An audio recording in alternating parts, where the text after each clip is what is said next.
Hello and welcome to Brit in a Minute, the show where I try to condense 6,000 years of literary history into 60-second segments. I got a chair from the other room just so I could do that. Today on Brit in a Minute, I want to talk about what I like to call the first ever fan fiction, better known as Paradise Lost by John Milton. On your mark, get set, go. Paradise Lost is an epic poem written by John Milton in 1667.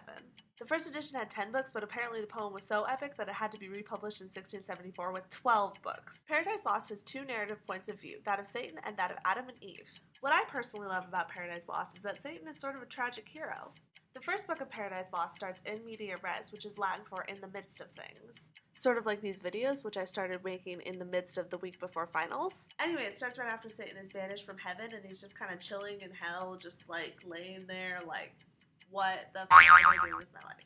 So he rallies all these fallen angels and he's like, hey, I'd rather be a king in hell than a slave in heaven. Why not?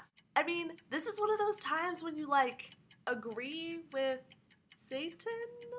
So rather than casting Satan as like a bad guy, Milton casts him as sort of the tragic hero of the story, which is why I like to call this the first fan fiction. Because let's be honest, who among us hasn't written a fan fiction about the bad guy with the tragic backstory? And time. I keep going a few seconds over. Whoops.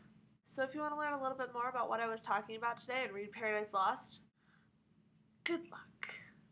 It is super duper long, but if you want to check out book one, I really enjoyed it. It's all fire and brimstone and demons and fighting. Yay.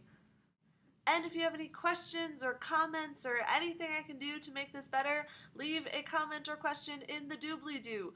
I had a request to call it the doobly-doo from my best friend. That's a shout out to you.